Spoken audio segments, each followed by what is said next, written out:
Hi hello എല്ലാവർക്കും പോർബന്തറിന്റെ രണ്ടാമത്തെ episode വീഡിയോയിലോട്ട് സ്വാഗതം കേട്ടോ. ഇത് നമ്മുടെ അവസാനത്തെ എപ്പിസോഡ് കൂടിയാണ്. ആദ്യത്തെ എപ്പിസോഡ് ചാനലിൽ കിടക്കുന്നുണ്ട്. നമ്മുടെ ഗാന്ധിജിയുടെ ജന്മസ്ഥലമായിട്ടുള്ള പോർബന്തറിലെ കൃതി മന്ദിറിലാണ് നമ്മളുള്ളത്.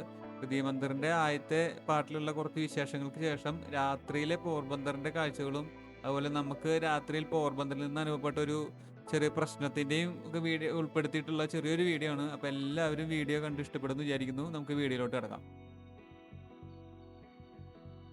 ഗാന്ധിജിയുടെ ജീവിതത്തിലെ പല പ്രധാനപ്പെട്ട നിമിഷങ്ങൾ ഉൾപ്പെടുത്തിയിട്ടുള്ള ഈ ഫോട്ടോ ഗാലറിയിലാണ് നമ്മുടെ ആദ്യത്തെ വീഡിയോ നിന്നത്. ഇവിടെ പല തരത്തിലുള്ള ഫോട്ടോസ് ഉണ്ടെങ്കിലും ഓരോ ഇന്ത്യക്കാരനും കണ്ടിരിക്കേണ്ട ഒരു ഫോട്ടോയാണിത്.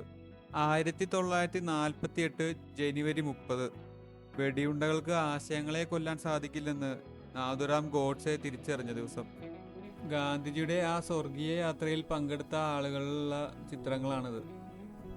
ഈ ചിത്രങ്ങളിൽ നമുക്ക് കാണാം ലക്ഷക്കണക്കിന് ആളുകളാണ് ഇതിൽ പങ്കെടുത്തിട്ടുള്ളത്. അതിലൊക്കെ എത്രയോ ഹിന്ദുക്കളും മുസ്ലിമുകളും ഉണ്ടായിരിക്കണം. അവരുടെ എല്ലാ ഐക്യം വെറും 3 വെടിയുണ്ടകൾ കൊണ്ട് തകർക്കാമെന്ന് കരുതിയ ഗോഡ്സെ എന്തൊരു മണ്ടനായിരിക്കണം അല്ലേ.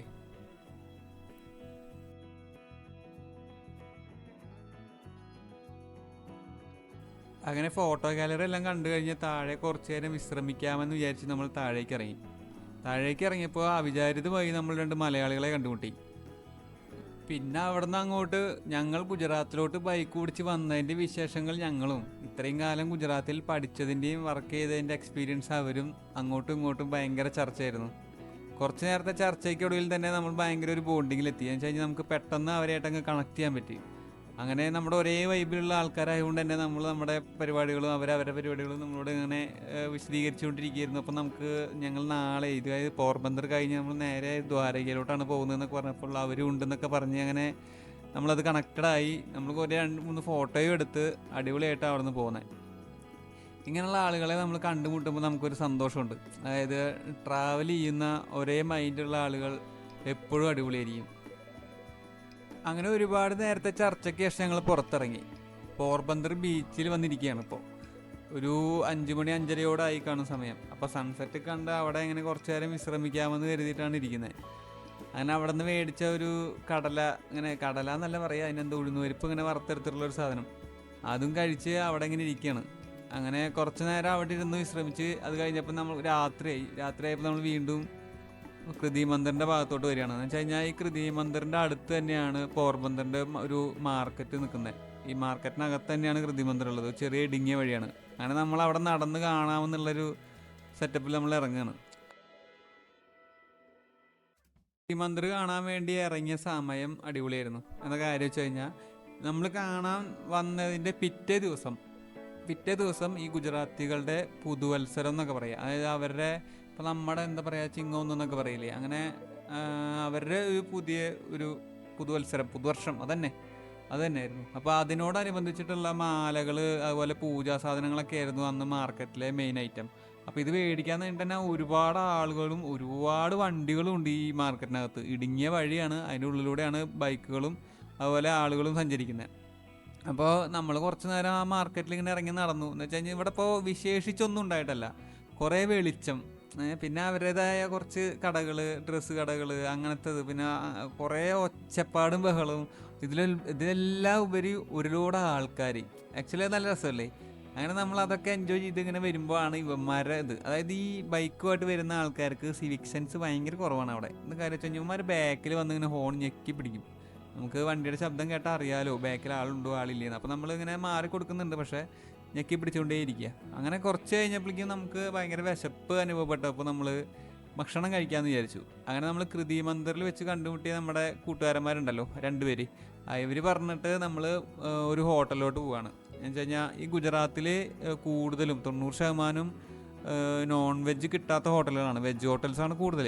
അപ്പോൾ ഇവിടെ വന്നപ്പോൾ ഇവർ പറഞ്ഞു ഒരു ബോംബെ സീക്ക എന്ന് പറഞ്ഞിട്ടൊരു ഹോട്ടലുണ്ട്, അവിടെ അടിപൊളി ഷവർമ്മയാണ്, സൂപ്പറാണ്, ട്രൈ ചെയ്ത് നോക്കണം എന്ന് പറഞ്ഞപ്പോൾ എന്നാൽ പിന്നെ നമ്മളും ഷവർമ്മയൊക്കെ കഴിച്ച് കാലം കുറേ ആയല്ലോ, നാട്ടിൽ നിന്ന് വരുമ്പോൾ കഴിച്ചതല്ലേ. അങ്ങനെ നമ്മൾ നേരെ ബോംബെ സീക്ക തപ്പി ഇറങ്ങാമെന്ന് വെച്ചു.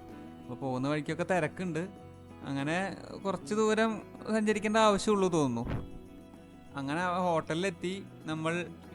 ഇതാണ് ഞാൻ പറഞ്ഞ ബോംബെ സീക്ക ഹോട്ടൽ. അങ്ങനെ വലിയ ഡൈനിങ് സ്പേസ് ഒക്കെ ഉള്ള വലിയ ഹോട്ടലൊന്നുമല്ല, ചെറിയൊരു ഹോട്ടൽ. ആകെ 2-3 ഐറ്റംസേ ഉള്ളൂ. ഷവർമ്മയുണ്ട്, പിന്നെ അവരുടെ തന്നെ ഒരു പ്രത്യേക ചിക്കൻ റോൾ അങ്ങനെ എന്തോന്നുള്ളത്. അങ്ങനെ ഈ കണ്ടു നിന്ന ടേസ്റ്റ് അറിയില്ലല്ലോ, അതുകൊണ്ട് നമ്മൾ ഒരു ഷവർമ്മ ഓർഡർ ചെയ്തു. ആദ്യം തന്നെ രണ്ടുപേരും ഓരോ ഷവർമ്മ പറഞ്ഞു. റോൾ ഷവർമ്മയാണ് പറഞ്ഞത്. രാത്രിയല്ലേ, അപ്പോൾ ഭയങ്കര ലൈറ്റായിട്ട് കഴിച്ചാൽ മതി എന്ന് വെച്ച് റോൾ ഷവർമ്മ പറഞ്ഞു. അത് കഴിഞ്ഞപ്പോഴാണ് ഇവൻ ഇതിങ്ങനെ ഈ ചിക്കൻ റോൾ എടുത്ത് ഇങ്ങനെ ഇങ്ങനെ വറുത്തെടുക്കുക ചെയ്യുന്നത്. അതിനൊരു ഫില്ലിംഗ് ഉണ്ട്, അതിങ്ങനെ വറുത്തെടുക്കുക ചെയ്യുന്നത്. അപ്പോൾ അത് കണ്ടപ്പോൾ ഈ പറഞ്ഞ പോലെ കണ്ട അറിയില്ലല്ലോ ടേസ്റ്റ്, അതുകൊണ്ട് ഒരെണ്ണം പറഞ്ഞു. അപ്പോൾ അതിൻ്റെ ഉള്ളിൽ ഫുള്ളിങ്ങനെ എരിവുള്ളൊരു മസാലയാണ്. പോരാത്തതിന് അത് സെർവ് ചെയ്യുന്ന വിത്ത് ചമ്മന്തിയാണ്, അതും എരിവ് തന്നെ. അങ്ങനെ അതൊക്കെ തിന്ന് ഞങ്ങൾ പുറത്തിറങ്ങി. ഇനിയിപ്പോൾ ഫുഡൊക്കെ കഴിച്ചു കഴിഞ്ഞ സ്ഥിതിക്ക് എവിടെയെങ്കിലും കിടന്ന് ഉറങ്ങണമല്ലോ, അപ്പോൾ ഉറങ്ങാനുള്ള ഒരു സ്ഥലം തപ്പി ഇറങ്ങിയതാണ്. അങ്ങനെ നമ്മൾ വീണ്ടും ബീച്ച് ഏരിയയിൽ തന്നെ വന്നു. ബീച്ച് ഏരിയയിൽ വലിയ തിരക്കില്ലാത്തൊരു സ്ഥലം നോക്കി നമ്മൾ ടെൻ്റ് അടിച്ച് ആസ് യൂഷ്വൽ നമ്മൾ ഉറങ്ങി കുറച്ച് കഴിഞ്ഞപ്പോഴാണ് അത് ഉണ്ടായത്. കുറച്ച് കഴിയുമ്പോഴേക്കും മൊത്തം എന്തോ ഒരു സ്മെല്ല് വരുന്നു, കരിഞ്ഞ മണം. ഒന്ന് നോക്കുമ്പോൾ പുറത്തൊക്കെ ആൾക്കാർ ഭയങ്കരമായിട്ട് മറ്റേ പടക്കം പൊട്ടിക്കുന്നു, വാണം വിടുന്നു, ആകെ ആകെ എന്താ പറയുക, ആഘോഷിക്കണം അവന്മാർ. എന്ന് വെച്ച് കഴിഞ്ഞാൽ അവരുടെ പുതുവത്സരമാണല്ലോ. നമുക്കറിയില്ല അവരുടെ പുതുവത്സരത്തിൽ അവരിങ്ങനെ ഈ വെടിക്കെട്ട് നടത്തിയിട്ടാണ് അവർ ആഘോഷിക്കുന്നതെന്ന്. നോക്കുമ്പോൾ ഈ ചെറിയ പിള്ളേരൊക്കെയാണ് ഇത് ചെയ്യുന്നത്. ഈ വാണ അങ്ങനെ കത്തിച്ച് അപ്പുറത്തെ പറമ്പിലോട്ടാണ് വിടുന്നത്. ഇനിയിപ്പോൾ അത് ഇവരെ കൺട്രോളിലല്ലല്ലോ, അങ്ങോട്ടും കൊണ്ട് തിരിയുന്നുണ്ട്. പിന്നെ നോക്കിയപ്പോൾ തൊട്ടടുത്ത് തന്നെ വേറെ ടീമുണ്ട്. ഇവന്മാരിത് പറയുമായിരുന്നെങ്കിൽ നമ്മൾ മുൻകൂട്ടി അവിടെ നിന്ന് മാറിയാനെ. അവർ പറഞ്ഞില്ല. ഇനിയിപ്പോൾ അവരെ കുറ്റം പറയാനോ അവരെ പോയിട്ട് തിരുത്താനോ പറ്റില്ലല്ലോ. എന്തിനാ വെറുതെ ഗുജറാത്തികളുടെ ഇടി നമ്മൾ കൊള്ളുന്നതെന്ന് വെച്ച് നമ്മൾ പതുക്കെ നമ്മുടെ സാധനങ്ങളൊക്കെ പാക്ക് ചെയ്ത് ആസ് യൂഷ്വൽ നമ്മളൊരു നല്ല പീസ്ഫുള്ളായിട്ടുള്ളൊരു പെട്രോൾ പമ്പ് തപ്പി ഇറങ്ങി. അങ്ങനെ നമ്മൾ ആസ് യൂഷ്വൽ ഒരു നയാരുടെ പെട്രോൾ പമ്പ് കണ്ടു. അവരോട് ചോദിച്ചപ്പോൾ അവർ ഓക്കെ സൈഡിൽ കിടന്നോളാൻ പറഞ്ഞു. അങ്ങനെ നമ്മൾ ടെൻ്റൊക്കെ അടിച്ചു കിടന്നുറങ്ങാൻ പോവാണ്. അപ്പോൾ അത്രേ ഉള്ളൂ, ബാക്കി അടുത്ത വീഡിയോയിൽ.